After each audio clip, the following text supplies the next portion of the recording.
Você está no podcast Academia do Agro, dedicado à competitividade do agronegócio brasileiro, com abordagem de temas que fazem parte do seu cotidiano, trazendo dicas e sugestões para o seu trabalho. Vamos juntos!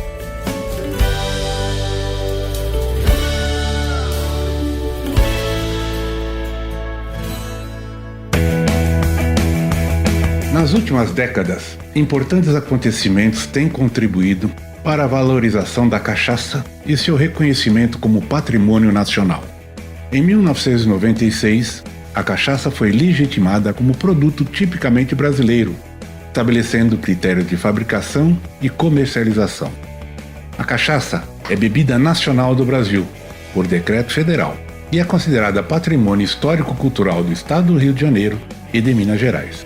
Em 2012, os Estados Unidos reconhecem a cachaça como produto tipicamente brasileiro, facilitando sua exportação para o país. Eis alguns números interessantes da cachaça. O mercado brasileiro de bebidas alcoólicas contribui com cerca de 51 bilhões de reais todo ano.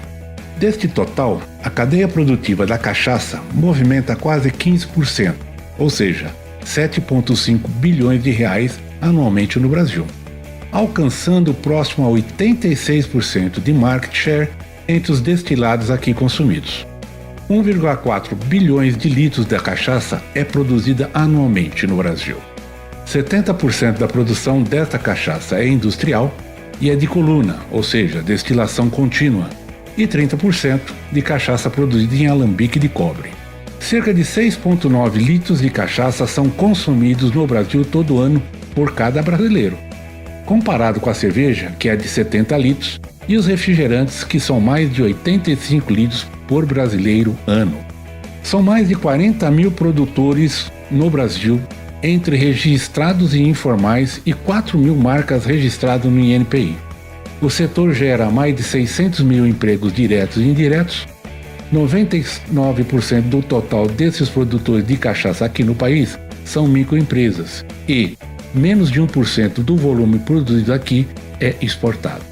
Em relação às exportações, conforme dados de 2018, a cachaça foi exportada para 77 países, com mais de 50 empresas exportadoras, gerando receita de 15,6 milhões de dólares, por volta de 8,4 milhões de litros. Os principais países de destino e valor foram Estados Unidos, Alemanha, Paraguai, Portugal e Itália. Nós convidamos o colega e o engenheiro agrônomo Luiz Manteiga Álvares de Campo Filho, ou simplesmente Manteiga, como exemplo de uma nova geração de produtores de cachaça que vem consolidando regiões menos famosas da produção da bebida e buscando equilibrar a qualidade com a busca por mercados. Ele produz 4 rótulos, mas o carro-chefe é a Castelo Branco, auto-intitulada a primeira cachaça registrada de Goiás. Cansado de batalhar sozinho, em 2013 Manteiga convocou outros produtores locais com o mesmo espírito e com ele fundou a Associação Goiana dos Produtores de Cachaça de Alambique, a Agopcal, a qual é presidente. Ela foi criada com o objetivo de organizar e estimular o setor cachaceiro de produção no estado de Goiás. Incentiva e dá subsídios aos produtores para regularizar e produzir uma verdadeira cachaça, com as características organolépticas e sensoriais que prezam uma cachaça de qualidade. Vamos lá? Podcast Academia do Agro. Olá, Luiz Manteiga Álvares de Campos Filho, mais conhecido como Goteira. Ele mesmo. Bem-vindo, Luiz, ao nosso podcast Academia do Agro. Uma satisfação muito grande contar com a sua presença, o seu bate-papo aqui. Já nos conhecemos há uma boa data e realmente é uma grande satisfação a gente ter essa oportunidade de falar sobre uma coisa prazerosa, deliciosa, certo? Que é a cachaça. Mas nós vamos começar primeiro falando de você. Quero ouvir a sua história. Beleza? Valdir, a satisfação é toda minha. Fico assim muito gratificado em ter recebido esse convite para a gente falar exatamente disso que você falou, de uma coisa que traz espírito, de uma bebida que traz alegria, que traz conforto, que traz vigor para o próximo dia, que é a cachaça de alambique do nosso Brasil afora, né? Que bacana, cara, que bacana. Porém, aqui acho que todos já sabem, mas se não sabem, porque eu normalmente na apresentação eu faço essas informações, mas nós estamos aqui nós estamos diante de um agrônomo, de um MBA em administração, diante de um pós-graduado em química, sem dúvida nenhuma, mas principalmente um guardião das nossas tradições, um guardião aí cultural, de uma coisa bastante impregnada no dia a dia e na alma do brasileiro, né? Que é a produção de cachaça, que é a questão do alambique, que eu tenho certeza que você vai compartilhar com a gente. Mas me fala uma coisa, Luiz, vamos começar, como sempre, a gente fala, né, do começo. Sua família, você, suas origens, conta um pouco a sua história. Sai então lá pelo meu avô. Meu avô, mineiro de Abaeté, filho do Manuel do Pará de Minas. Meu avô Sebastião Ferreira Álvares da Silva, vulgo Cessé, mudou para Goiás em 1918, trazendo gado de Formosa para Barretos. Campo Alegre de Goiás, naquela época, era um pouso de boiadeiros. Chamava-se Campo Alegre, chamava Rudá. E lá era um ponto de parada, por conta de rios e da região mais aberta, era um ponto de parada dos boiadeiros, por isso que um pouso de boiadeiros. E o meu avô materno era detentor de grande área ali naquela região, Emídio. E vindas do meu avô Sebastião, aliás, meu bisavô materno, desculpa. Nessas idas e vindas do meu avô Sebastião, ele conheceu minha avó, casou-se e firmou morada em Campo Alegre de Goiás. 1942, ele já tinha a propriedadezinha dele e trouxe a tradição mineira para Goiás, que era a produção da cachaça e de derivados da cana, que naquela época todos tiravam leite, faziam alguma coisa. Na verdade, meu avô é um fato que foi até a criação dos meus tios e pai. Meu avô ia na cidade para comprar sal, o resto produzia-se tudo na fazenda. Então, assim, a cachaça não ficou diferente. Em 42 ele começou a fazer para poder ter a bebida familiar. Em 48 ele viu o negócio se expandir e ele buscou, junto ao IAIA, Instituto de Açúcar e Álcool, as condições para poder fazer um negócio legal e levar para outros mercados, para levar para mercado, na verdade. Ipameri, naquela época, era a grande cidade da região sudeste de Goiás.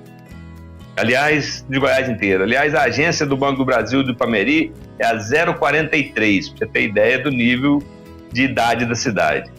Mas, enfim, daí para frente, aos trancos e barrancos, a cachaça da família vem andando. Meu tio mais velho, Lázaro Álvares da Silva Campos, ajudava meu avô no processo de produção, não só da cachaça, como de açúcar, da rapadura, do melado, né? E também, quando casou-se, montou o seu alambique. Último Desejo. No início ele começou com a cachaça Castelo Branco. Na sequência ele montou, que é o Último Desejo. Então, assim, foi virando familiar.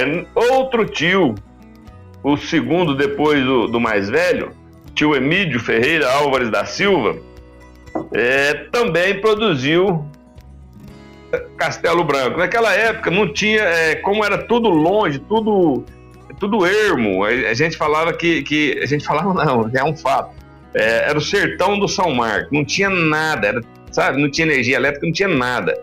Tinha os desbravadores, né? Que eram colonos quase índios, né? Que viviam naquelas regiões. Mas enfim, aí meu tio Emídio também produziu e invasou a cachaça Castelo Branco. Isso já a partir de 50, 60, por aí. Em 1968, meu pai começou a produção que meu avô já havia parado, da cachaça Castelo Branco. Nessa época, meu pai buscou um conjunto locomóvel, como eu te disse, não existia energia elétrica, buscou uma caldeira para ferver os alambiques, e essa caldeira era um conjunto locomóvel que fazia o engenho rodar. Então, assim, a partir desse momento, o engenho não era mais de bois. Então, assim, de 68 para diante, o engenho já era um engenho tocado a mecânica, a mecânica da caldeira, no caso. Começou a investir mais na questão da produção. A cachaça foi um cara que levou muita cachaça. As primeiras cachaças de Brasília era meu pai que levava. Então, assim, era caminhão toda semana. Então, naquela época, o mercado era muito sadio. Por determinação, a produção era contínua, tínhamos bons canaviais, terras de baixada com bastante... Então, assim, conseguia fazer uma boa produção anual e fazer atender o mercado com um volume satisfatório, que é o mercado de Brasília.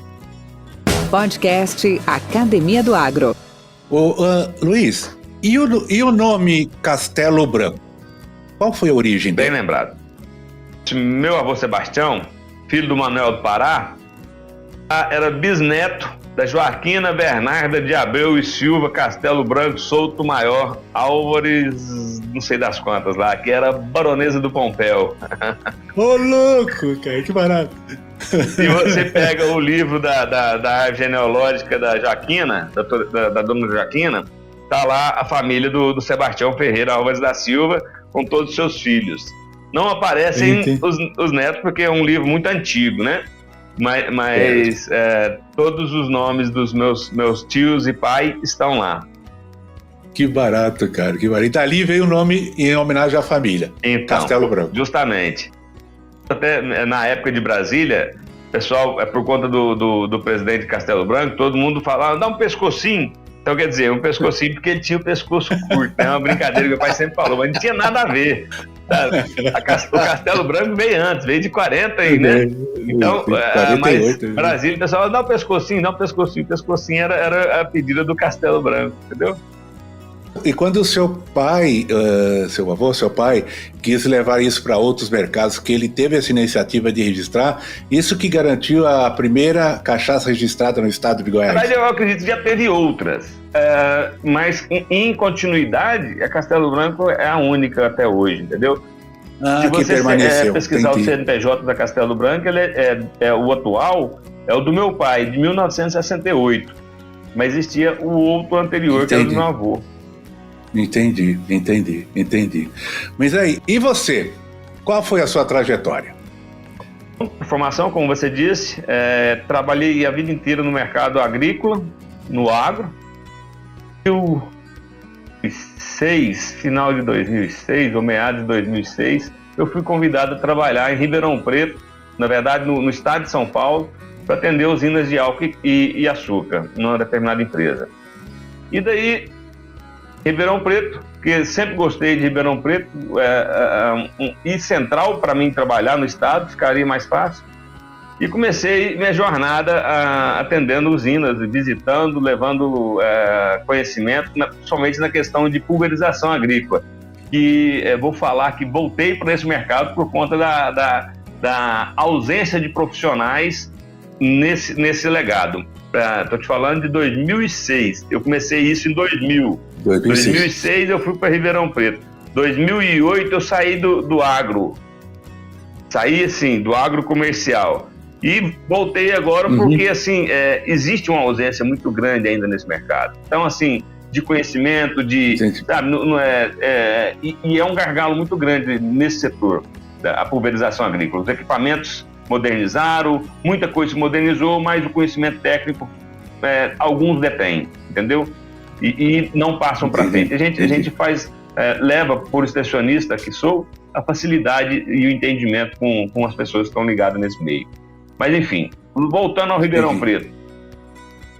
Atendendo usinas em Ribeirão Preto, visitando várias, já tinha visitado várias usinas, num determinado, em Ribeirão Preto, no estado de São Paulo. Em determinada ocasião, eu estava visitando não, a gente tinha um trabalho de campo para fazer numa usina e eu estava aguardando o gerente agrícola, no que eu vi, me chamou a atenção, na fila de carregamento, uma carreta de aço inox. E aquilo, assim, me deixou, assim, curioso. Naquele momento não tinha noção, só curiosidade. O gerente agrícola veio, entramos no carro, fomos para o canavial. Aí eu perguntei para ele, assim, aquela carreta de aço inox, qual que é o motivo? Aí eu falei, não, aquilo vai para a indústria de alimentos. E aí a pulga entrou dentro da minha cabeça e começou a perguntar onde é que se usa álcool na indústria de alimentos. Fiquei, né, curioso, né, álcool combustível, fiquei... E não falei mais no assunto e fiquei matutando, tentando entender. Chegamos no canavial, nós descemos do canavial, conversamos um pouquinho, eu tive mais um relacionamento com ele lá, eu perguntei diretamente, eu de verdade, até agora estou tentando entender onde é que usa álcool na usina na indústria de alimentos. Na indústria de alimentos. Ele foi, não, rapaz, larga de ser inocente. Isso vai lá para Minas Gerais, o povo batiza lá e depois é vendido como cachaça para o Brasil inteiro aí. A hora que ele me falou isso, me deu um choque, me deu um estalo, e eu fiquei assim, assustado, nunca imaginava. Mas a partir daí a coisa piorou, porque eu vi uma coisa que eu nunca tinha visto. É igual aquele carro que você nunca teve, de uma cor diferente, a partir do momento que você compra ele, na hora que você para no sinaleiro, você vê que tem um carro igual na esquina. Mas, né? E daí, rapaz, toda usina que eu ia tinha pelo menos 1 ou 2, 3 carretas na fila para carregar e era de inox, de aço inox. E aquilo eu falei, nossa. Aí eu vi o tamanho do buraco, que é a informalidade e a clandestinidade e a pirataria na questão do destilado puro brasileiro, que é a cachaça. Entendi. Cara, que coisa, hein? Maluca, hein? Dizendo assim, e você do meio se surpreendeu, né, neste período, e aí você viu o tamanho do estrago que estava provocando, então, né, tudo isso. Aí agora, depois disso, depois de ver isso várias vezes, o pai me fala assim, meu filho, vem cuidar do seu negócio, do que é nosso, porque vai ter a usina de Serra do Facão aqui, a hidrelétrica, e vai tomar conta da terra. Se você não vier para cuidar, vai acabar a nossa história, nosso produto, nossa cachaça, né? E eu fui me sentir incomodado, porque vender para bêbado não é um bom mercado. E isso a gente fica com a consciência pesada. Então tem que vender um produto diferenciado, de qualidade. Mas como é que eu vou levar isso para quem a cachaça naquele momento ainda não tinha o conhecimento que está tendo hoje, o reconhecimento? E aí eu fiquei num paradigma de valores, de vender a bebida alcoólica, de saber que o mercado estava do jeito que estava, mas como eu te disse, estacionista que eu sou, eu falei assim, eu preciso fazer alguma coisa. Eu comecei a entender que a coisa que eu teria que fazer nada mais, nada menos que era trazer o pessoal da informalidade para o nível que eu estava, que é, no mínimo, o registro do Ministério da Agricultura, entendeu? E aí foi a hora que meu pai já tinha me convidado já várias vezes para vir cuidar do negócio da família, assim, estava meio que travado, e a partir daquele momento que eu vi que era uma oportunidade de fazer algo a mais, como homem, como profissional, além do negócio econômico, o negócio da família, o negócio cultural, eu vi que era a hora de voltar para casa.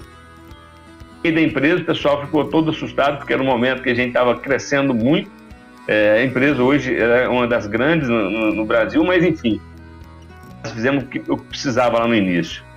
E aí vim para poder coordenar a parte de desmonte da antiga indústria, que como eu te disse, desde 1968, isso em 2008, desmontar todo o prédio, aproveitar o máximo que dava de relíquias históricas que tinha ali e levar para a nova indústria, nova área, adquirir uma nova área, fazer todo o processo de mudança. A sede da fazenda, que também ficou debaixo d'água, ou seja, fazer toda a nova a página do capítulo da evolução da cachaça e da cachaça de Goiás. E acabamos dando um respingo a nível de Brasil aí, com algumas ajudas em outros estados e participação com outras pessoas que têm esse mesmo pensamento que eu, entendeu, Valdir? Podcast Academia do Agro. Ô, Luiz, pelo seu depoimento, isso esse foi um momento muito forte de transição na sua vida. Foi um momento de superação, não só econômica, porque é todo um patrimônio envolvido nessa mudança, toda uma história, né, envolvida nessa mudança. Da onde você tirou essa força? Da onde você tirou atitude, pensamento, determinação para fazer isso? Aonde foi o seu refúgio? Meu pai, camarada, se ele tiver uma camisa, chegar alguém com frio, ele tira a camisa dele e entrega pro outro, entendeu? Então, assim, eu tenho uma história de conhecimento de pessoas, de entendimento, de empatia, de sentir o que o outro está sentindo, devido a que meu pai nos trouxe. Então, eu fico até um pouco emocionado, porque eu queria devolver mais para o meu pai, tá? Meu pai é um cara íntegro e que merece muitos louvores por tudo que ele já fez pelo povo dele e por pessoas que ele nunca viu na vida, entende? Então, a partir desse momento, eu entendi que eu tinha que fazer algo. Meu pai começou junto com um grupo aqui em Goiás em 98, 98, se eu não me engano, 98. O primeiro projeto de cachaça. Mas por conta de cada um tinha um umbigo mais bonito que a hérnia do outro, entendeu? E o negócio não foi para frente. Meu pai ficou assim, aliás, o contrário, tinha a hérnia mais bonita do que o umbigo do outro. Aí meu pai ficou chateado e até meio que abandonou e saiu fora. E a associação, a primeira que existiu, acabou se declinando por conta de excesso de autoestima de todos, entendeu? Então, assim, a gente pode ter uma autoestima elevada, mas a gente tem que compartilhar aquilo para que todos estejam no mesmo nível, entendeu, Valdir? E eu procuro fazer isso. A autoestima não pode ser confundida com ciúme de homem, né? E a questão de ciúme de homem, eu vivencio isso, porque eu sou falante, porque eu sou... eu me exponho muito. E às vezes tem cidadão que tem qualidades melhores até que a minha, mas ele não tem coragem de falar, ele tem medo, e o medo trava. E o medo dele se transforma em concorrência, e ele me aponta como um concorrente, e daí para frente. Isso já aconteceu em várias situações, em várias empresas que eu trabalhei. Mas, enfim. Imagina. Cara, que bom, que depoimento emocionante, muito legal isso, né?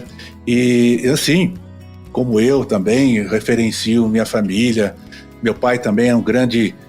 Foi minha grande régua, tem sido a minha grande régua, apesar de não estar mais presente com a gente, mas até hoje seus preceitos nos dão a direção.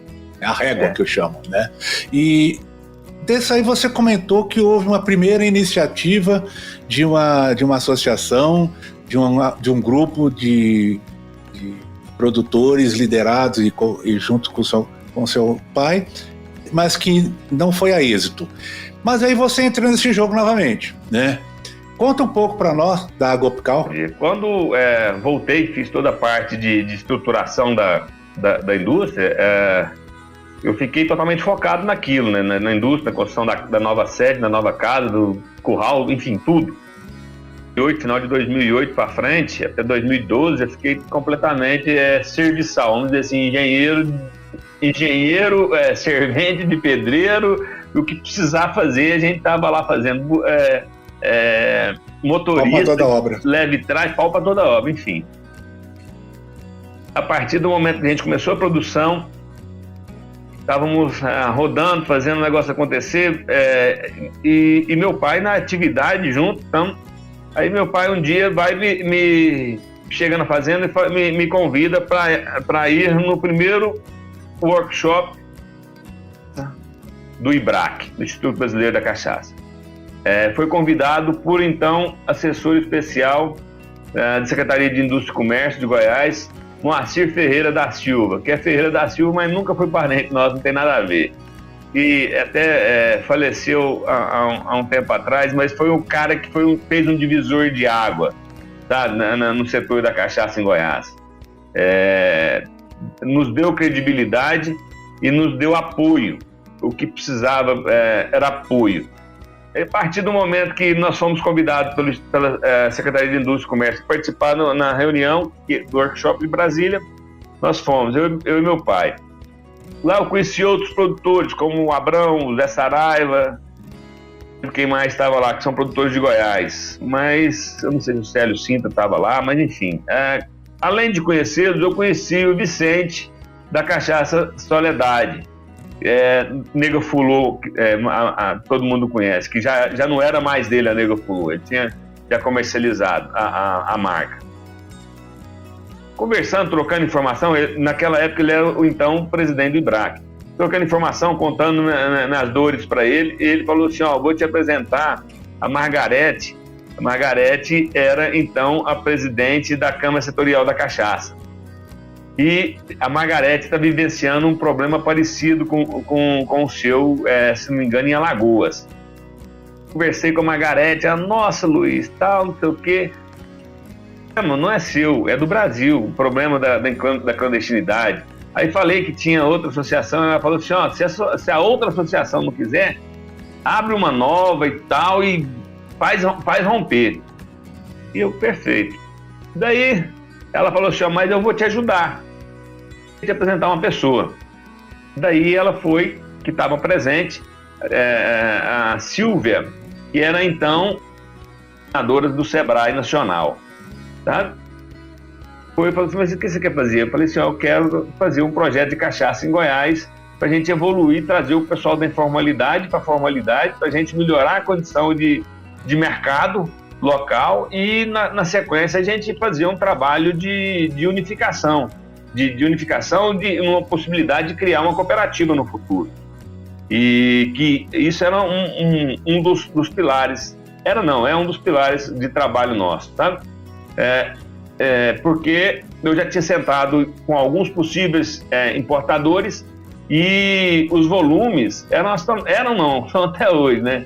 A não ser que você venda diretamente para algum mercado específico, não para um país. Naquela época, que é de Goiás, eu participei de uma rodada de negócio lá, onde o menor país tinha interesse em pelo menos 100 mil litros por mês. E estava longe da gente atender esse mercado. Menor país em volume de compra. Então, a gente realmente ficamos fora desse mercado. E aí, foi quando eu visualizei a possibilidade da gente fazer uma tancagem de cachaça de alambique, mas todas com qualidade. E a gente está caminhando para isso, que eu vou te contando mais à frente aí, como com qualidade. Mas, enfim, a questão agropical. E com a cabeça a 1000 por hora lá de Brasília, da reunião do workshop do IBRAC. Várias pessoas do segmento de cachaça, assim, notórias, a nível de Minas, a nível de São Paulo, a nível do Nordeste, sabe? Então, assim, várias pessoas. Como nós já falamos antes, ela traz a condição de pessoa que você nunca viu na vida. Você trocar uma ideia, falar mesmo, parece que você já entra no mesmo canal, que você já conhece a pessoa e que dali você faz um bom relacionamento e uma boa amizade. Uma pessoa, sabe, que assim, não, independente da casta, do nível econômico, mas que levam e te buscam o seu conhecimento também, pelo menos da sua história. Que nada, a história é nada para quem não quer ouvir. Para quem quer ouvir, é uma coisa muito bacana, né? É verdade. E daí nós tivemos, assim, de conhecer essas pessoas e de ficarem amigos, como a Cachaça Germana, do Engenho São Paulo, mas enfim. Surgiu do momento quando o Sebrae Goiás nos convidou, nacional, fez o aporte, o Sebrae Goiás fez a contrapartida, convidou os produtores de Goiás, abriu a chamada pública para participar da reunião, para apresentar o projeto, que era um pedido meu. E aí, naquele momento, eu já tinha conhecido em Brasília, nessa reunião, o Abrão e o Zé Saraiva. Naquele momento, nós tínhamos lá 13 produtores. Da antiga associação, o pessoal não, um cidadão lá da antiga associação foi e falou: eu não aceito produtor não registrado na minha associação. Aí, a hora que bateu o pé assim, firme e forte, nós olhamos um para a cara do outro. Eu já tinha conversado isso com o gestor do Sebrae, a apresentação dele, e ele me disse: se der problema a gente abre uma nova, não tem problema. E eu sei que no intervalo de almoço nós fomos, eu fui até o cartório onde tinha sido registrada a associação, a primeira. E lá eu descobri que não tinha nada que deixava, além do registro, não tinha mais nada, nem uma eleição, nem nada. Ou seja, ela não existia. E para ela voltar a existir, ia ter um custo financeiro elevado, porque já tinha mais de 10 anos, e enfim, aliás, anos, e não tinha nem uma eleição, nem um registro, nem nada. Então, tem uma ata, não tinha nada. Só o registro da associação com o CNPJ. Nós criamos a Associação Goiana dos Produtores de Cachaça de Alambique, a Gopcal, com 13 produtores. Desses 13, 6 eram registrados no Ministério da Agricultura e 7 sem registro. Em um ano, nós conseguimos registrar os demais. Começamos um trabalho, formiguinha, de buscar mercado, de apresentar participação. Daí não, desde o início. Participação em feiras e nacional, várias feiras nacionais, cachaça. 2015 como visitantes na Expo Cachaça, numa missão de conhecimento.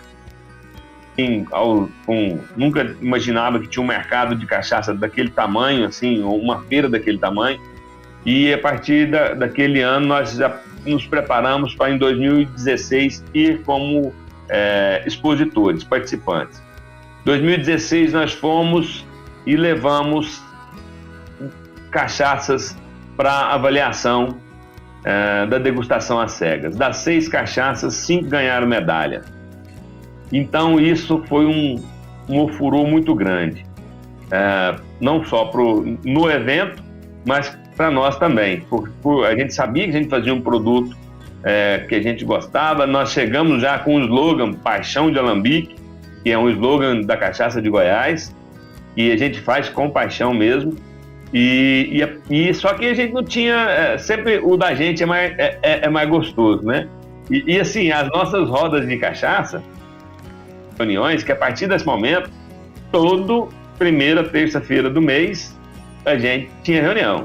Estamos parados por conta da pandemia, mas todo mês reunião.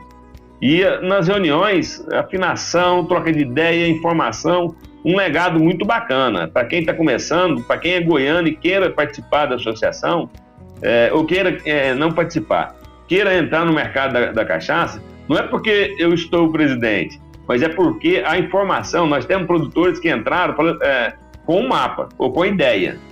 E daí nós conseguimos fazer uma evolução para poder fazer tudo aquilo que ele precisava numa condição sem ter prejuízo ou sem ter que errar, entendeu? Nossos erros, nós deixamos claro para o produtor, para ele não ter que cometer os mesmos erros. E eu ia fazer isso. Quer dizer, nós atalhamos para ele um caminho. Mas enfim, voltando à Gopcal. A Gopcal nasceu da necessidade de melhoria, nasceu de uma oportunidade que nós tivemos junto ao Sebrae. Estamos nas feiras, na Expo Cachaça, como te disse, porque todas quando tinha associações, era um espaço pequeno para cada um. Na nossa, nós já entramos com um diferencial, não dos produtos especificamente, mas do pensamento dos produtores. Ali a gente não era concorrente. Nós nunca fomos concorrente um do outro. Nosso concorrente é o mercado informal, é a clandestinidade, é a pirataria, é o mercado que denigre o nome cachaça. Até porque eu aprecio sempre boas cachaças, não só a minha. Boas cachaças, não pelo gosto, mas por saber a origem, quem produz, como é que é feita, Então isso é um diferencial. Às vezes a pessoa, vou comprar aquela cachaça porque ela custa 500, 600. Não, isso não determina a qualidade nela. Determina o marketing bem feito. Mas a qualidade está bem além disso aí. E nós vamos falar mais à frente. Mas no nosso stand da Gopcal, era um stand único, grande, espaçoso, com todos os produtores, cada um que atendeu alguém que chegava no balcão, independente da cachaça, falava do produto em si. Ou se chegasse lá, a minha cachaça estava na frente e outro produtor chegava, ele falava da cachaça minha como se fosse eu. E a mesma coisa eu em relação a outras, entendeu? Isso é uma coisa assim que Entendi. Até hoje, nós temos isso a partir desse passo da formalização da Gopcal, a partir do momento que nós começamos a ter reuniões mensais, nós passamos a ser uma família, entendeu? Não simplesmente amigos, mas uma família de levar, de preocupar, de fulano tá sumido, liga, vamos saber o que está acontecendo. Então isso aí virou o dia a dia nosso, né, na questão de amizade. Como diz o ditado, a necessidade faz Exatamente. o hábito. O hábito provoca a convivência gera lealdade, lealdade se transforma em fé. E é isso que a associação hoje representa. Podcast Academia do Agro. Ô, Luiz, aproveitando, nós estamos falando da associação, se você puder, obviamente, qual que é a dimensão desse mercado a nível de Brasil e a nível de Goiás? Quantitativamente falando, em termos de consumo, em termos de produção, em termos de clandestinidade, fala um pouco os números aí.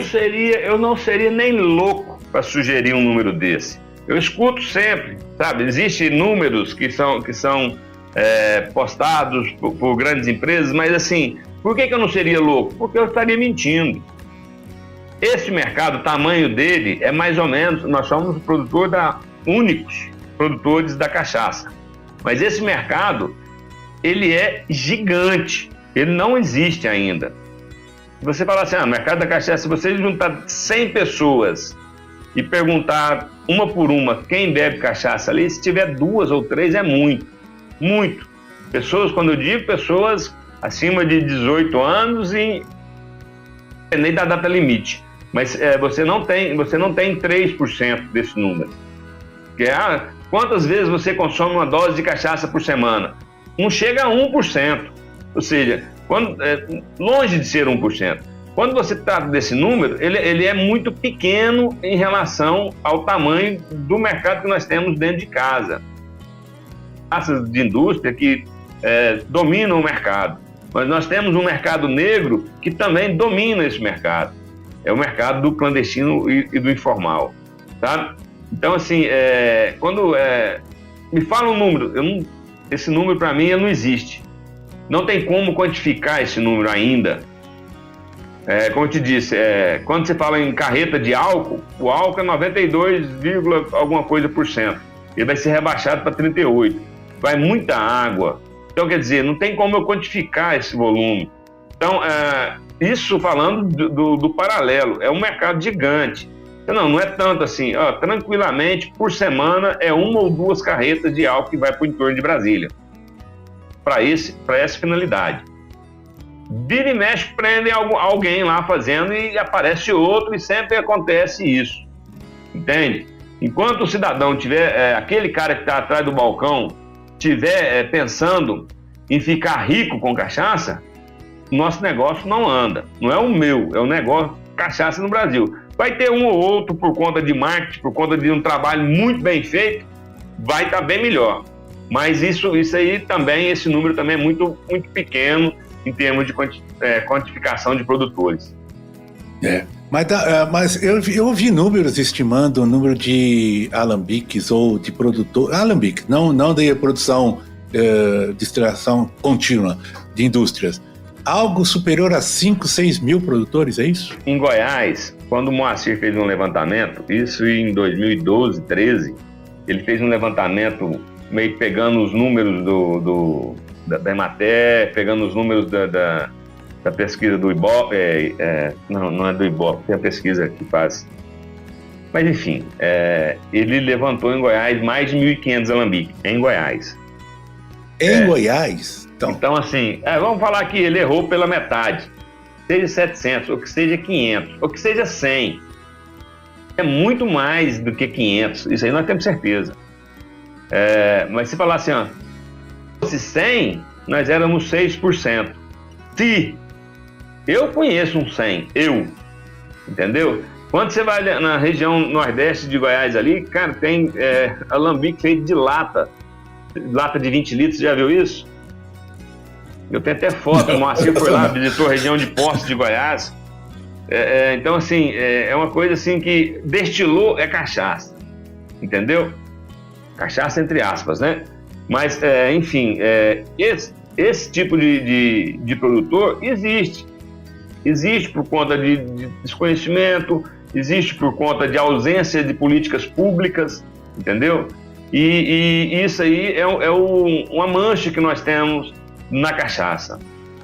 Essa questão do cara que acha que produz porque ele aprendeu com o avô, com o pai, acha que faz certo, que dá espaço, que dá uma sombra muito grande para aquele político regional falar assim, não, deixa ele lá, não vai estragar a economia familiar, a renda, não pode fiscalizar, não pode. E o Ministério da Agricultura fiscaliza só quem é registrado. Então, o PROCON deveria fiscalizar todo estabelecimento comercial que vende produto sem origem. A cachaça passa batido. Nós temos PROCON em quase todas as cidades do Brasil. A cachaça passa batido. Eu assisti aqui em Catalão, o fiscal do PROCON chegar, e já tem bastante tempo, mas chegar num estabelecimento onde tinha, por denúncia de uma cliente, tinha feijão com a data de validade vencida. Sendo agrônomo, posso afirmar que feijão não vence. Embalagem, mas o feijão não venceu. Ele pode ficar um pouco mais difícil de cozinhar, mas vencer não vence. O camarada foi lá, recolheu todo o feijão, o caminhão de lixo estava lá na porta, jogou na caçamba do lixo para jogar no lixão. E autuou o cidadão, dono do mercado. E eu fui e falei, rapaz, e isso aqui no chão? Isso aqui no chão que eu mostrei para ele, era bem mais de uma centena de tubo PET, de todas as cores que você imaginar. A hora que eu falei isso para ele, isso aí não é da minha alçada. Fartei ele naquele momento. Falei assim, pô, cara, feijão não vence. Aí ele, é lei. Eu falei assim, aquilo ali também é lei. Ele, não, mas não é. Enfim, para mim não piorar a situação do cidadão que estava sendo autuado, eu deixei isso para lá. Mas aí, isso sempre eu questiono os demais produtores, da onde vem esse tubo PET de reutilizado. Ele vem de um lixão, ele vem da usina de reciclagem, e o que já teve nele? Já teve combustível, já teve veneno agrícola, defensivo agrícola, melhor falando, já teve de tudo. E não teve nada, beleza, aonde ele veio de uma origem suja, então ele está cheio de bactérias, hoje está em audiência, né, os micro-organismos, no geral, mas ele está cheio de bactérias nocivas à saúde humana. Aquela, deu uma bactéria no estômago, da onde que ela veio, será? Será que ela veio de um alimento limpo ou de alguma coisa suja? Entende? Mas cachaça mata tudo. Não, cachaça não mata tudo. O que mata é álcool 70. Mata 99,9% das bactérias. Mas eu lavo com sabão. Beleza, você lavou plástico com sabão, além de ter os contaminantes, agora tem sabão dentro do tem detergente agora. Para piorar a situação, né? Então, assim, porque pra gente, eu tenho uma máquina de reutilizar garrafa, de vidro. Vapor, soda, água quente e bastante enxágue para poder reutilizá-la. E a gente faz o processo de ver a questão da pureza, levando para avaliação em laboratório. A contaminação. Exato. E tal. A questão de contaminação. Se tem, se não tem que fazer o swap, que é o exame que faz lá. Mas, enfim, exato. Essas problemáticas são o que fazem que o nome da cachaça sempre esteja embaixo. E o cara que bebe cachaça, o cachaceiro, caiu ali, deu um infarto, morreu na rua, olha lá o que a cachaça faz. Aquilo com certeza não é cachaça. Aquilo lá é uma bebida com álcool superior muito alto, que raleou metanol, principalmente, ou um álcool superior, solventes que afinam as veias e matam o cidadão. A cachaça Coração, que é a cachaça que nós produzimos e que os produtores aqui de Goiás se preocupam, é uma cachaça mais nobre em termos de qualidade de produto, de destilado. A partir daí, ela se torna, ela já correu 100% em termos de qualidade. A partir daí, de acordo com o tipo de madeira, tempo de envelhecimento, ela vai se amadurecer. Mas para ser ótima, ela tem que ter um fermento ótimo, um sistema de produção ótimo, uma higiene mais que ótima e correr um produto excelente, sem cheiro de bagaceira, sem cheiro de azedo, sem cheiro de nada, sabe? É uma cachaça ímpar. E isso é possível? É possível, atendendo os pré-requisitos da normativa do Ministério da Agricultura. Entende?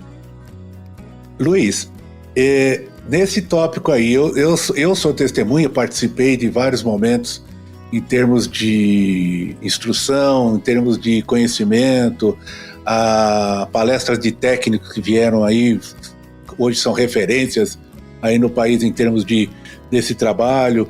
Todos participei, conheci, se não todos, mas quase todos os 139 procedimentos exigíveis, né, pelo MAPA. Realmente é uma jornada. Você chegar lá no final e dizer, olha, teu produto é registrado, tá aqui tua licença, você pode fazer trabalho, porque é altamente confiável, realmente.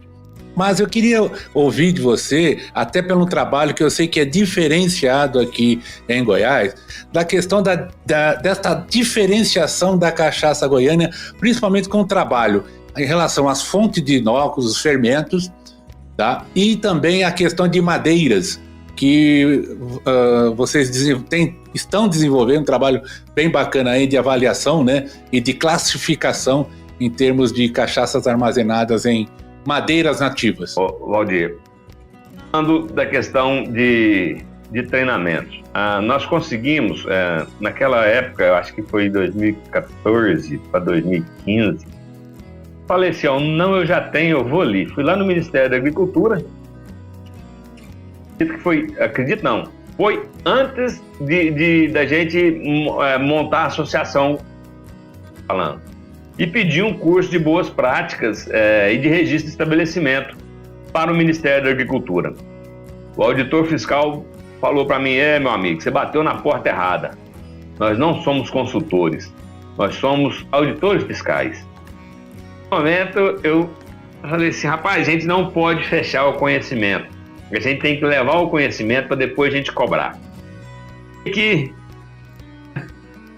o Durão, ele falou não. Aí a menina do lado, que trabalhava com ele, que é outra auditora, falou assim, por que você não faz junto com o de cerveja? A hora que ela falou junto com o de cerveja, eu falei, rapaz, faz isso comigo não. Você vai fazer um para cerveja, que cerveja artesanal estava começando naquela época. Você vai fazer um para cerveja e não vai fazer para cachaça? Então vou ter que reclamar de você lá no Ministério da Agricultura, vou ter que abrir um procedimento. Aí ele olhou para mim assim, não, mas não é bem assim. O povo da cachaça não quer registrar, o da cerveja quer. Eu falei assim, quem falou? Aí ele olhou para ela e falou assim, você vai ministrar o curso. Ela, com prazer. E ele falou assim, não me passe vergonha, dia 9 de julho, dia 9 de julho daquele corrente ano. Aí eu, muito obrigado. Saí dali, já liguei pros parceiros, falei assim, sim, assado, vocês juntam a gente, nós não podemos passar vergonha não. E junta a gente e tal, e coisa. E fizemos a coisa acontecer da maneira seguinte, eu saí de Catalão, lá era para começar 8h30, eu cheguei em cima da hora, a hora que eu cheguei lá, parecia que estava tendo algum evento lá que eu não sabia, sabe? Tinha bastante gente na porta, na entrada. E, detalhe, foi dia 9 de julho, dia 8 tinha tido de cerveja. A hora que eu cheguei, vi aquele tantão de gente lá, né? Eu fiquei assustado e tal. A hora que eu cheguei, entrei no auditório, muita gente. Aí alguns já me conheciam, eu conhecia alguns, bom, tal, não sei o que. Aí eu vi que era o pessoal da cachaça, né? No meio, assim, tinha mais um tantão de gente, eu fiquei meio... Mas eu vi que tinha o pessoal da cachaça junto. Na hora que eu cheguei na entrada, lá o pessoal do mapa, que alguns já me conheciam, ei, Manteiga, parabéns. Aí eu, né, não tinha entendido ainda. Na hora que eu chego no auditório, que eu fui lá cumprimentar, ia fazer a nossa palestra, ela olhou pra mim, deu um sorrisão, assim, parabéns, Manteiga, eu tô arrepiada. Não, por quê? Me conta. Assim, ó, ontem, dia 8, deu 9 pessoas.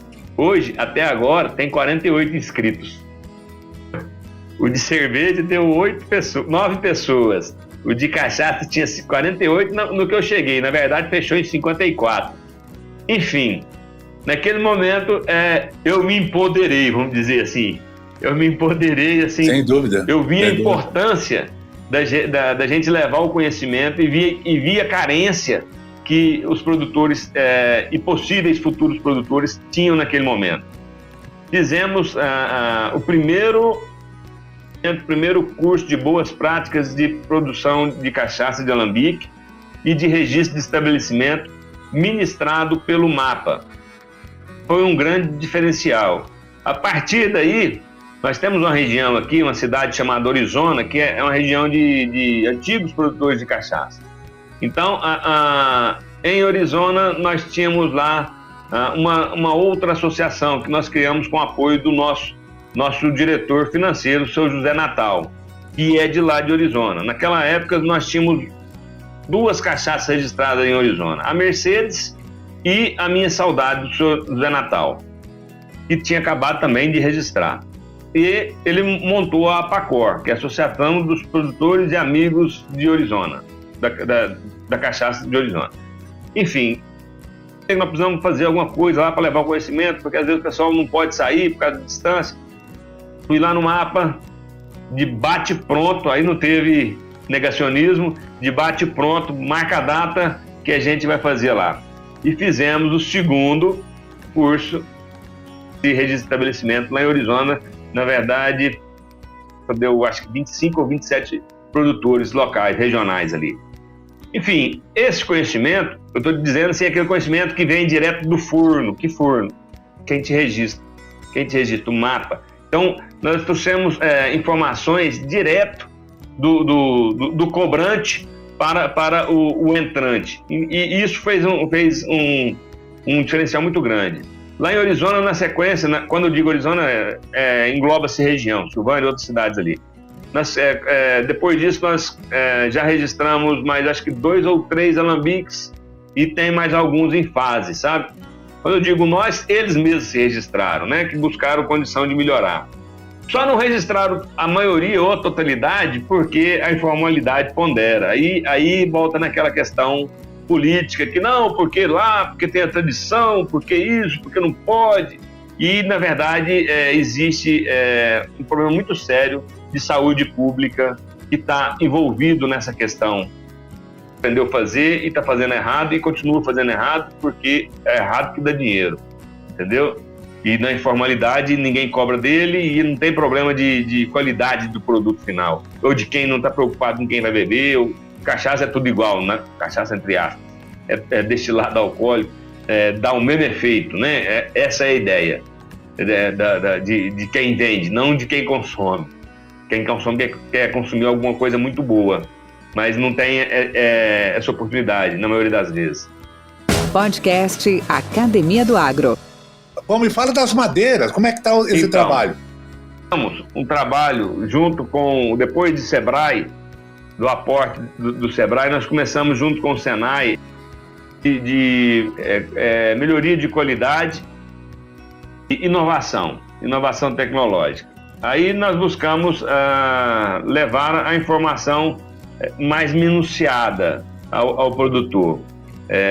Aí o registro no MAPA já era uma parte passada. A gente vamos dizer assim, pensando numa nota de corte de escola, a nota de corte aqui é 6,5, seria a nota de corte do MAPA.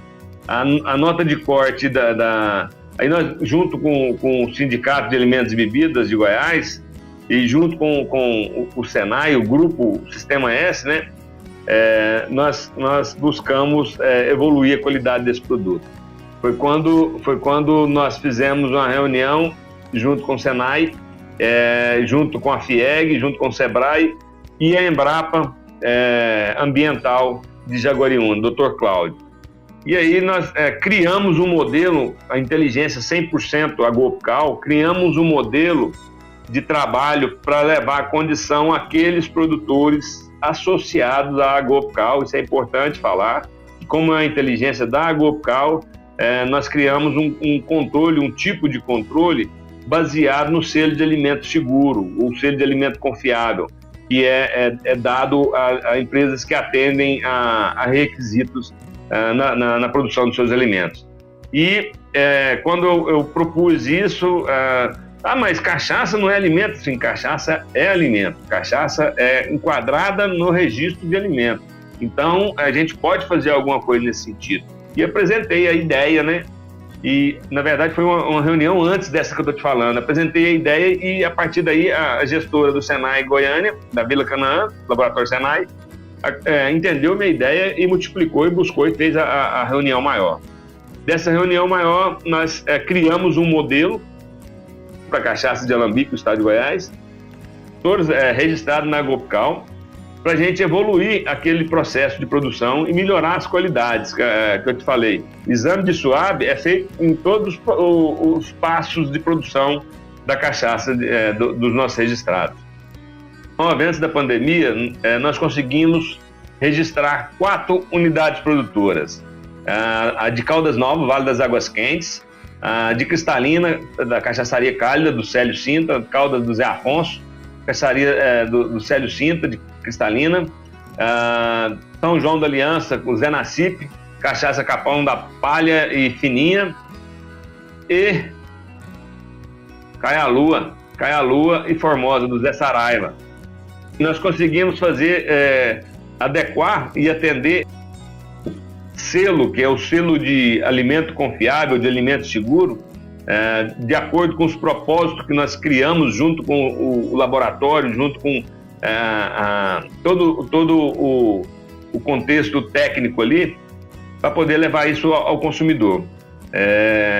Entregamos esse ano os 4 selos, né? Por conta dessa pandemia, a gente está totalmente travado, embaraçado no cabelo das pernas, como diria um goiano do interior, mas a gente conseguiu fazer aí, nós temos mais uma tantada para fazer. Esse ano nós já temos mais de 6 inscritos para poder buscar o selo, porque não é simplesmente o selo, vocês têm que estar preparado para atender aquela necessidade. Mas eu tenho registro no mapa. Não é o registro no mapa, como eu disse antes.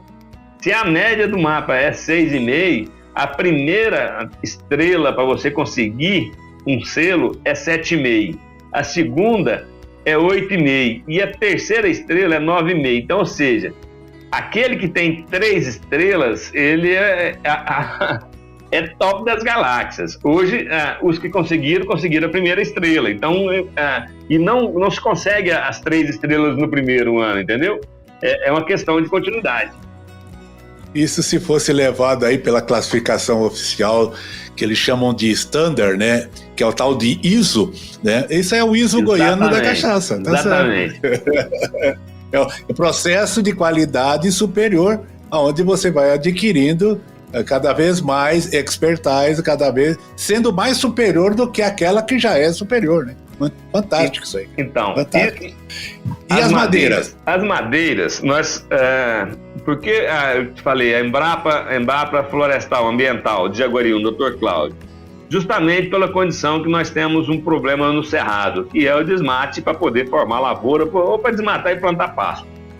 E a gente conhece a história bonita lá do carvalho. Quem planta carvalho não colhe carvalho, mas enfim, planta-se. E para ter o selo, não é simplesmente, eu adequei, eu estou lá direitinho, eu vou ter o selo. Você tem que ou formar pelo menos 1 hectare da sua propriedade com madeiras típicas do cerrado. Quais? Elas. Mas não é uma, é um aglomerado com mudas típicas do cerrado.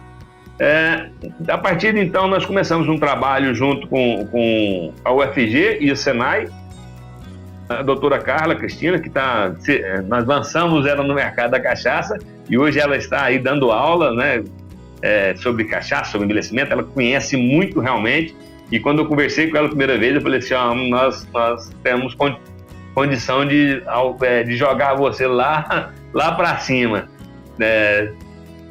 Pequenininho ainda, Goiás é pequenininho em termos de qualidade de cachaça, mas nós temos condição de jogar você lá nas estrelas, e hoje ela já está, né? Ela já faz as lives, participa, leva muita orientação, muito bacana, é uma pessoa que eu realmente tiro o chapéu para ela, doutora Carla Cristina, da UFG, e parceira nossa nessa empreitada com envelhecimento em madeiras do Cerrado.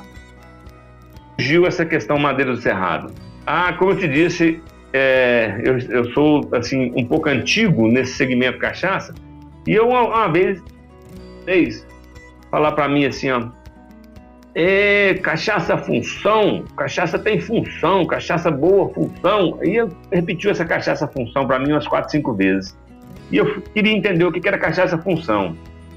E a cachaça demais, ela tem a função de te deixar bêbado. E a cachaça pouquinho, ela tem a função de te ter um vasodilatador, tem vários pontos positivos para a cachaça.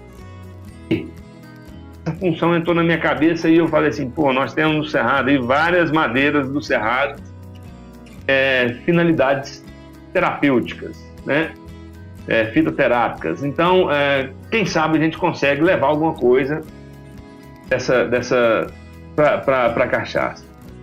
Foi a ideia lá atrás. E daí nós começamos, o final do ano passado, aí junto com o Senai, nós começamos a pleitear alguns editais.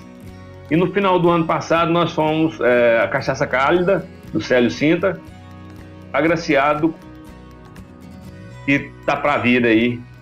Ainda está assim, em segredo. As coisas para acontecerem, elas têm que acontecer a cada tempo, né? A gente não pode sair falando o que está fazendo, como é que quais as madeiras. Eu sei te falar que as madeiras que nós escolhemos já passaram por fase de exame toxicológico, porque não é simplesmente, tem o lado positivo daquele extrato que pode melhorar na questão de uma enfermidade, mas tem um lado negativo que pode ser toxicológico, que a cachaça concentra. Então, isso pode ser, além, pode ter o lado benéfico, pode ter o lado maléfico. Então, nós fizemos todo um trabalho junto ao UFG e Senai, para a gente avaliar essas madeiras. Já passamos por essa fase, já estamos na fase de construção dos tonéis, entende? Fomos agraciados, como eu disse, pela FAPEG, que é a Faculdade de Goiás, do Estado de Goiás, e esse edital está em andamento, o projeto do edital está em andamento. Acredito que até final do ano, início do ano que vem, na verdade, final do ano não, meio do ano que vem, nós temos um produto novo, a nível de cachaça, mas a nível de produto mesmo. Nós temos um produto novo para ser lançado e vamos ter algumas madeiras e alguns tonéis distintos para ser apresentado ao mercado aí, com uma série de qualidades distintas, sabe? Em termos de aroma, de sabor, de tudo, onde engloba ali a roda sensorial da cachaça. Muito bom, Luiz, muito bom. Podcast Academia do Agro. Cara, me fala uma coisa, nós estamos chegando nos nossos finalmente, e aí eu gostaria de ouvir de você uma mensagem para os seus ouvintes hoje. Para quem está te ouvindo hoje, o produtor, ou aquele que não só que produz a cachaça, logicamente também, mas principalmente ao agro em si, o que você passaria de mensagem a seus ouvintes hoje? Tem uma preocupação muito grande em termos do consumo. Como te disse lá atrás, quando eu vim para cuidar do negócio da cachaça, eu tinha preocupação de estar levando um produto que causaria mal, mas na verdade eu entendi que o que causava mal não era o produto, era a qualidade do produto. Então assim, primeiro eu vou falar para o consumidor, para o ouvinte consumidor. No mínimo, o produto tem que ser registrado no Ministério da Agricultura e na garrafa de vidro. Ah, mas eu tô colocando na PET só para levar para isso. Não beba produto de plástico. Nós sabemos que a temperatura faz reações químicas. E quando você coloca uma cachaça numa garrafa de plástico e ela vai para o sol, ou ela toma solar ali, ela vai ativar reações que vai fazer com derivados do petróleo, que é feito plástico, vão entrar em composição na bebida. Então, isso é muito negativo e é um caso de saúde pública também. Independente da cachaça ser registrada, eu fui já no PET, levei e tal, mas enfim, consuma produtos que tenham origem. A origem é o seu Zezinho da couve, ele que faz ali na fazendinha dele. Você já foi lá? Você já viu? Você tem coragem de comer um arroz feito lá na indústria dele? Então, se fosse numa cozinha, eu não comeria desse arroz, entendeu? Ou dessa carne. Então, é o mínimo de qualidade. E o mínimo da qualidade é o registro do Ministério da Agricultura. Isso falando para o cliente. Agora, falando para aquele produtor ou que já está implantado, procure melhorar, procure evoluir. Porque quando o setor se organiza, o setor cobra. Nós demos condições, desde a primeira reunião, de buscar os informais, de levar o conhecimento aos informais para se regularizar. E a gente dá essa continuidade a cada dia. Nós somos abertos a isso. Eu sou informal, eu não posso participar ainda. Pelo contrário, quando você é informal, que você tem que entrar na associação para você ver o tanto que está te faltando de crescimento, para você, na humildade, entender o que precisa melhorar. E a gente tem a possibilidade de levar essa informação a você. Quando eu digo a gente, não só eu, mas todos os produtores. Nós temos doutores produtores em termos de conhecimento do seu negócio. Falando-se a respeito daquele que quer produzir cachaça. Antes dele fazer o mapa do engenheiro civil, fazer a planta dele, que ele participe das reuniões, que ele participe, que ele busque conhecimento. Porque nós já deixamos de cidadãos produtores tomarem prejuízo, porque trouxe para a gente o que o engenheiro fez. A ideia do engenheiro, tudo bem, faz certinho, mas não é o que atende à necessidade, a não ser que seja um cara para aquele segmento, um Marelli da vida, vamos dizer assim, e que não é baratinho, que não tem tempo ocioso, entendeu?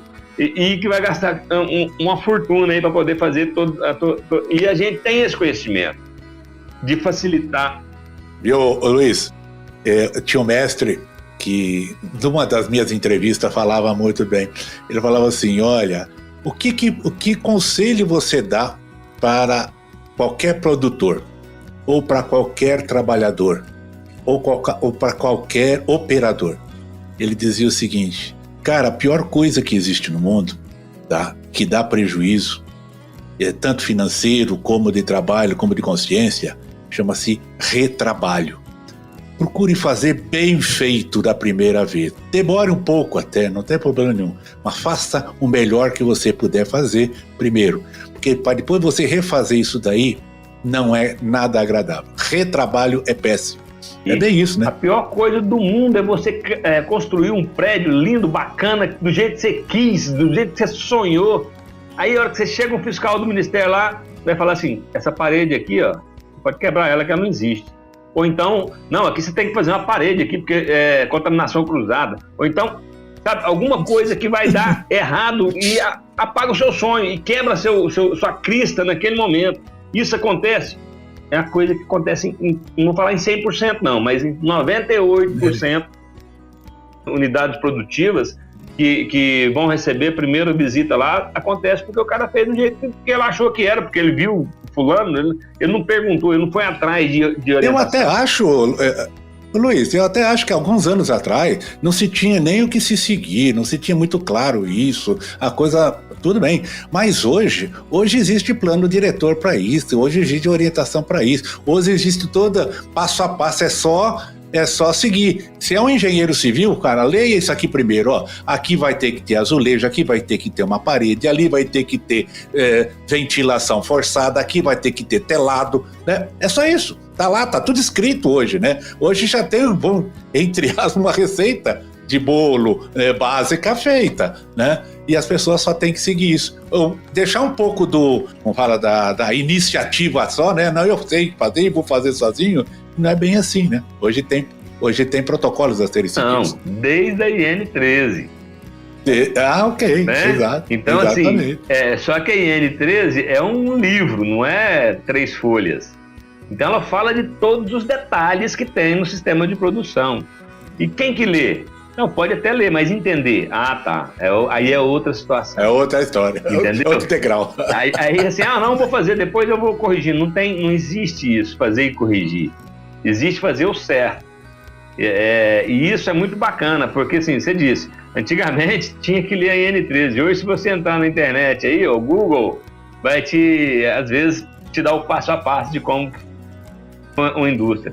Mas para atender a sua necessidade específica, por exemplo, eu falo dele porque é um cara que eu tenho um maior respeito por ele. É um cara que é íntegro, é um doutor, professor, Sr. Alaor Marques, não sei se você conhece, de Paula, não sei se você conheceu ele. Isso. Então, o Sr. Alaor, quando ele quis fazer cachaça, a primeira coisa que ele fez, ele entrou na associação, pagou a joia da associação, ele ainda ia fazer o projeto, entendeu? Ele entrou na associação pela porta da frente, chegou lá e tal, participamos de várias reuniões, e cada reunião, um ia lá, depois com a planta pronta, um ia lá, dava um pitaco na planta dele, ele já construiu, já fez a planta de acordo com a ideia dele, mas uma somatória de outros que ele ouviu. E daí, depois da planta pronta, ele veio levar para apreciação de cada um, né?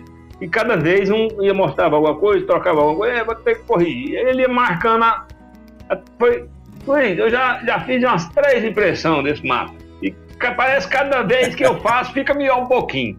Então, quer dizer... aí, fantástico, né?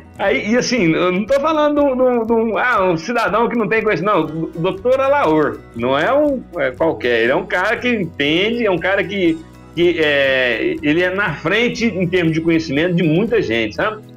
E aí nós fizemos no Senai, vários que nós fizemos uma palestra com o Marelli.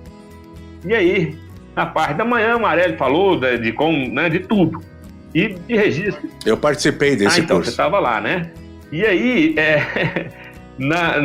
depois do almoço, aí eu fui perguntei, e aí, doutor? O senhor trouxe o Sr. Alaor? O senhor trouxe o seu mapa, a sua planta para mostrar para o Marelli? Ó, única. Eu não acho, é mesmo, não pensei nisso, mas será que... Não, rapaz, traz lá que não vai te cobrar nada não, vai nos dar orientação aqui agora. No almoço, então, vou trazer. Aí foi pro almoço, voltou.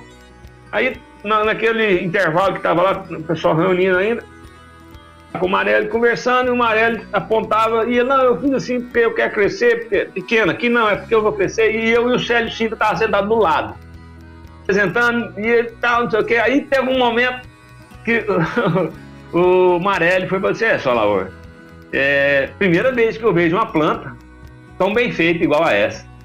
A hora que ele falou isso, um momento assim de felicidade e outro momento de parece que foi uma pedrada, sabe? Nossa, tem um trem errado aí. Sr. Alaor, quantos anos o senhor tem? Ele, 68. O que o senhor quer fazer daqui 10 anos? Com a graça de Deus, cachaça. Ou seja, 78 anos. Aí, eu falei assim, então, nós vamos fazer o senhor já cortou o terreno lá, fez alguma coisa? Por quê? É normal, a gente, os mais antigos, principalmente, fazer os cortes para aproveitar o desnível do terreno para a queda natural. O senhor já cortou o terreno? Eu me lembro disso. Não, ainda não. Eu me lembro disso. Aí eu falei assim, então, tá errado isso aí, ó. Nós vamos fazer tudo num piso só e coloca lá uma bombinha de meio cavalo. Acabou, tá resolvido seu problema de declive, de caída. Não tem perigo de subir, descer a escada e daqui 10 anos. Aí o Marelli olhou na minha cara, olhou pro Sr. Alaor. Você vai ter que fazer outra planta, ele tá certo. Entendeu? espetáculo, né? Cada exemplo bom. E assim, mas aonde você aprende isso? Nas reuniões, não é, sabe? Não é num projeto pronto, não é num negócio formatado é de identificar a sua necessidade. E a gente não tem esse negócio é meu, não é meu. O conhecimento é de quem quer entender.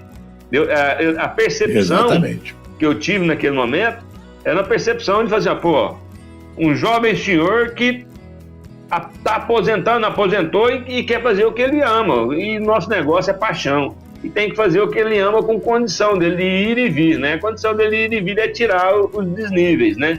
Para facilitar o caminhar do negócio. A única coisa que ficou fora do nível lá foi o engenho para poder a garrafa cair por queda natural, entendeu? Mas eu tô te falando do seu Alaor porque é um cara que é exemplo, igual todos os outros são. Célio Sintra, então, nem se fala de fazer bem feito. Nós temos, você perguntou lá de levedura, nós fizemos também um curso de elaboração de leveduras do próprio canavial, das leveduras selvagens. Então nós já temos algumas unidades produtivas aqui em Goiás que fazem cachaça do seu próprio fermento, entendeu? Do fermento do canavial. Isso dá condição de você ter o DNA da origem da cachaça. Muita gente, cachaça não tem terroir. Tem sim. Quem disse que não tem? Tem sim, com direito a DNA daquela levedura que foi a responsável por transformar o açúcar em álcool, entendeu? Então, assim, dentro desses critérios, disso tudo que eu te falei até agora, quando você me pergunta como é que está a cachaça de Goiás em termos de qualificação, eu não vou te falar que é a melhor, não. Eu vou te falar assim, seguramente, a cachaça de Goiás, em termos de evolução de qualidade, evolução em preocupação com o consumidor final, é a melhor do mundo. Nós temos muitas boas cachaças a nível de Brasil, mas a cachaça de Goiás, nós temos um diferencial, e esse diferencial, ele não é porque eu quero, é porque ele é devido de verdade e atestado por laboratórios como o Instituto Senai da Vila Canaã de Goiânia, entendeu? Então a gente fala isso. E o mercado? O mercado realmente é o maior gargalo que existe no nosso destilado. Sabe? A gente vê aí que se você gastar milhões em marketing, você consegue vender seu produto que poderia um produto que poderia valer ali 20, 30 reais, um produto de qualidade, vender ele por 500, 600. Mas tem que gastar muito dinheiro. Fala do mercado cachaça, eu percebo que o mercado é muito regional. Antes daquelas cachaças, do pessoal conhecer aquela, entendeu? Então, esse limitante aí faz também com que a gente não consiga expandir e entrar outros produtos baratos que, por conta da substituição tributária, Goiás chove de produto barato, entendeu? E a gente que apaga pagando caro. Deixa eu te falar, nesse sentido aí, é uma pergunta minha, tá? Essa aqui me veio agora em função do seu comentário. A cerveja tem a tal de cerveja artesanal. Cabe essa denominação por uma cachaça artesanal?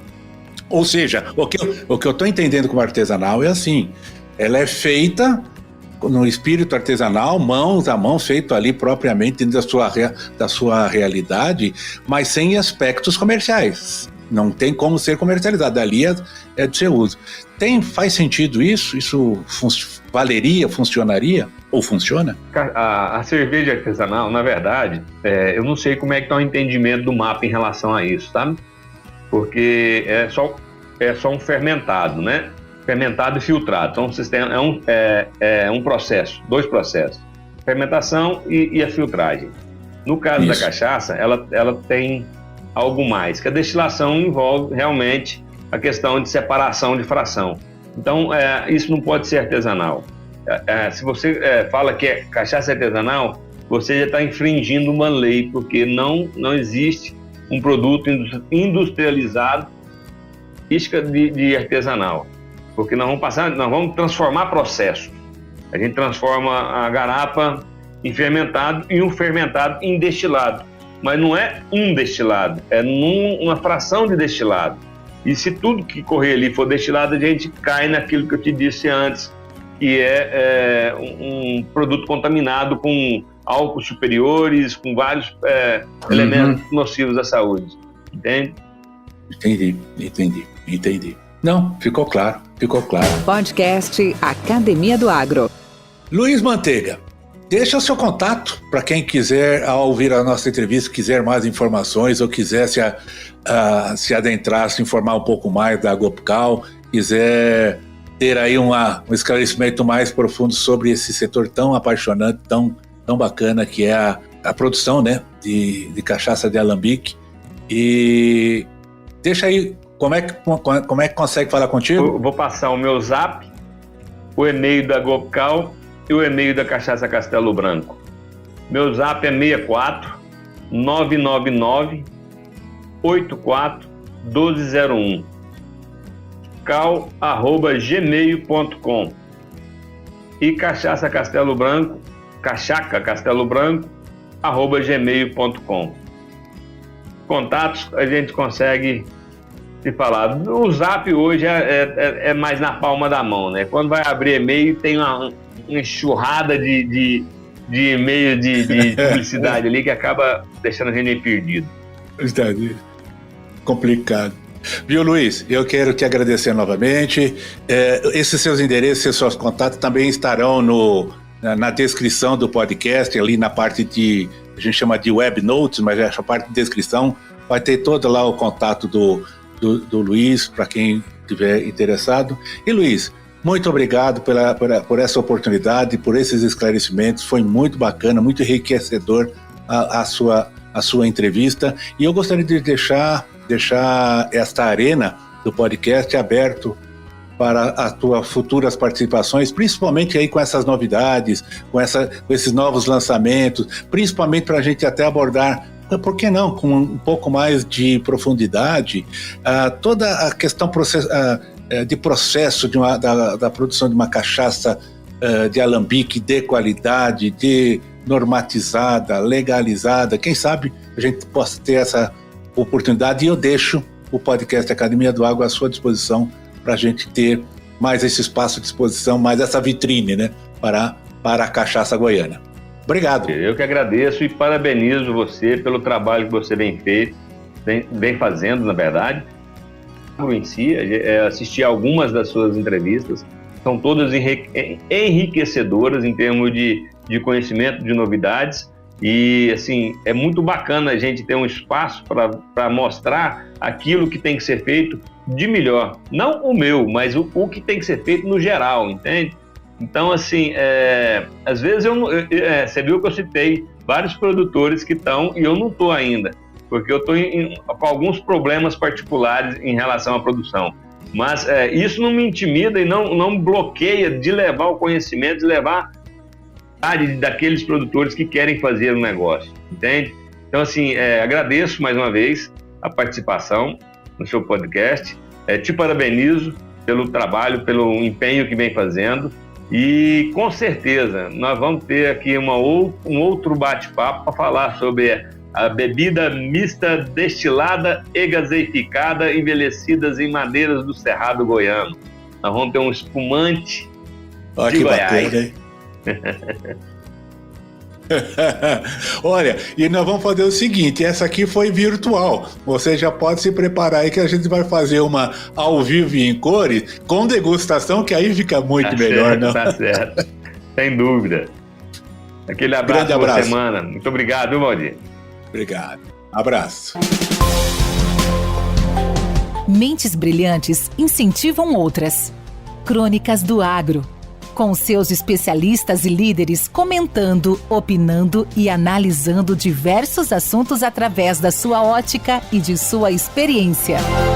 Seja você o fator multiplicador. Boas práticas, boas ideias.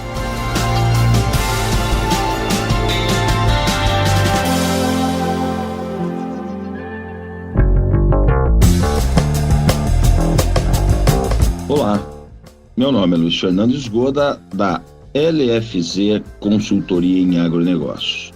Hoje vamos falar sobre um assunto bastante interessante e pertinente ao dia a dia do consultor de vendas, do homem de campo, do RTV, do AT e mesmo do gerente de uma filial de revenda e assim por diante, né? Vamos falar do gerenciamento de uma carteira de clientes, um gerenciamento de um território de vendas, né? O que deveríamos estar pensando, como deveríamos estar prospectando este tipo de gerenciamento, né? E a primeira pergunta que vem à nossa cabeça é a seguinte: como é que você monta uma carteira de clientes? Hoje no Brasil, normalmente quando um homem de vendas chega na sua área, ele tem uma carteira pronta, porque o Brasil praticamente está desbravado, né? Então as principais áreas de trabalho, todo mundo está atuando. Então você pega uma carteira de clientes já pronta, então você não iria montar, você iria analisar essa carteira de clientes, né? Mas isso não acontece. O que acontece normalmente é que este cliente fica, ou melhor, este consultor de vendas, ele simplesmente passa a atuar naquela carteira sem ser analítico dentro dela. E aquela carteira, talvez a palavra certa é que ela está rolando que nem bolacha em boca de velho há 20 anos, 10 anos, 5 anos, sem ter uma análise mais criteriosa se ela está sendo viável ou não. Então, a primeira coisa que você deveria fazer é ser analítico em relação à sua carteira, em função da meta que você tem a realizar, se ela é suficientemente boa ou grande para que você faça o seu número, né? Quando você pensar em um custom share viável para você trabalhar dentro dessa área. Outra pergunta que você deveria estar fazendo: como é que você quantos clientes você vai ter? Bom, essa é uma pergunta bastante interessante, né? O primeiro deles é qual é a sua capacidade física. E isso vai depender muito também do tamanho do módulo rural médio que você está trabalhando. Para que você venha a definir o número de clientes que você vai ter que trabalhar, vamos assim dizer, depende muito do tamanho da área, porque se são áreas de módulo rural muito pequeno, o trabalho é diferente, né? Você não vai conseguir fazer esse trabalho sozinho. Se você for um RTV, você vai precisar da ajuda do consultor da revenda, então consequentemente a distribuição vai ter que atuar muito forte com você. E se você for um consultor de revenda, você vai ter que talvez pensar num trabalho de massa. Não adianta você querer dizer que você vai trabalhar uma carteira com 250 clientes, que isso não vai ser efetivo. Então você tem que começar a pensar em trabalhar de forma diferente. Mas eu acho que principalmente o que você tem que pensar é que se o número de clientes que você tem, né, mais importante até que o número de clientes que você tem é o tamanho da área que você está atendendo, ela vai ser suficientemente grande para você fazer o seu resultado, a sua meta, de acordo com a participação que você queira ter dentro desses clientes, ou seja, de acordo com o custom share. E como é que você enxerga essas oportunidades? Como é que você enxerga tudo isso? Não tem jeito. Você tem que ser extremamente analítico. Então, você vai ter que responder algumas perguntas que são básicas nesse negócio, né? Então, você vai ter que responder: quem é que está vendendo na minha área? Quem são os players? Quem são os jogadores? O que cada um deles está vendendo? Por quanto cada um deles está vendendo? Quando que eles estão vendendo? Quanto, que volume que eles estão vendendo? Para quem que eles estão vendendo? E talvez o mais importante, que é o que está fazendo vender. A partir do momento que você enxergar essas oportunidades, eu creio que você tem que aliar tudo isso a um bom CRM, né? Que vai cuidar dessas relações, né? E gerenciar essas relações que você tem com o seu cliente, para que você possa aí sim montar o seu plano de negócios de 1 a 3 anos. Primeiro ano muito assertivo, curto prazo, e segundo e terceiro ano é médio e longo prazo, que você pode reajustar. Mas no próximo ano ele tem que ser extremamente assertivo. Então é aí que eu quero que você pense e esteja trabalhando. Para ter um bom market share, uma boa participação do mercado como um todo, você precisa ter uma carteira de clientes bem montada, com uma cobertura diária bastante interessante, que é aonde que o seu nome está chegando, né? E qual é a participação que você tem dentro desses clientes que estão na sua carteira, ou seja, o seu custom share. Até a próxima. Luiz Fernandes Goda, LFZ Consultoria. Obrigado, abraço.